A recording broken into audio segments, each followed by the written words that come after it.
Right, hi guys, Andy Burke here.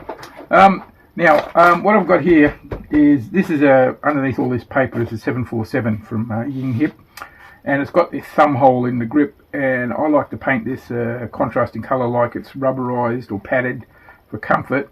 So I've masked all around it, and before I paint it the contrasting colour, I've got some of the original yellow that the body's painted in this case, and I've got the cap of the paint, and I've sprayed some of the original yellow in, and I'm just going to go around right on the edge of the masking and just paint yellow. And what this does is, if the masking isn't down quite enough or there's a leak somewhere, the yellow is going to leak through and it's going to seal the masking tape, and I'm going to have a yellow leak on a yellow surface, so you're not going to see it. And once this is dry, I will then get the trusty airbrush out and spray it the nice light sea grey I've been doing all the other grips on this particular blaster. So that's just a little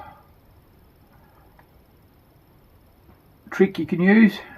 Makes your masking perfect. And I do that with everything, even with the stencils I use.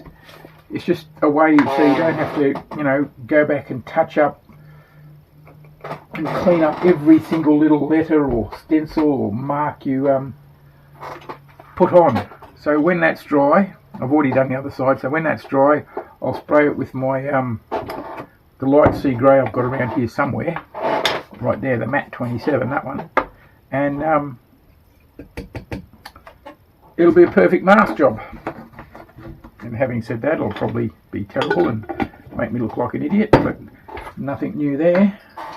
So, back in 3-4 hours when that's dry. Okay guys, we're back, and that yellow paint I put around the edge is dried. So I've mixed up some grey for my airbrush. Just so you know, this little bit of orange here is just a piece I've screwed to the inside to hold these two parts together, because I've removed the actual piece that goes there just to make the masking easier, and there's a screw down the bottom. So get my airbrush out. Yep, okay.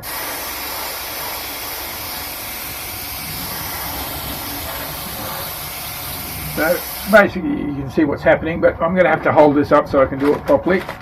So you'll probably be missing out on a bit.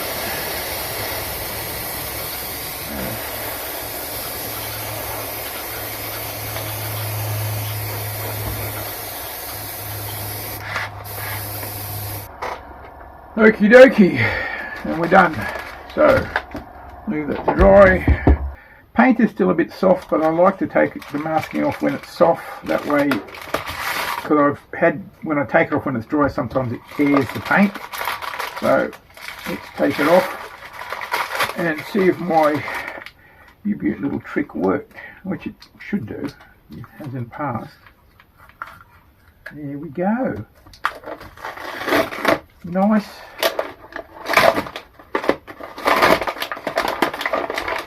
Perfect line. Scalpel blade. Mistakes. I've got to remember to put tabs on the end of the tape to make it easy to pull up. There we go. That's better.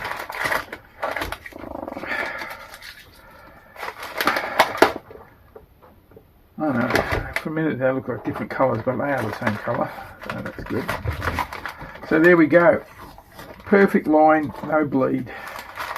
Site security scheme, because yellow dirties up so nice.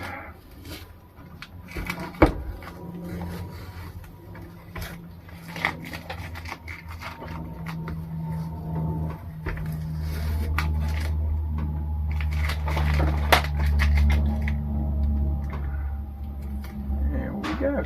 Done. Lovely. Missed a little bit of grey there. There's some yellow showing, but I can touch that up by hand. Perfect. So now the plan is give that 6 hours to harden up, and I can put the thing back together. So lunch.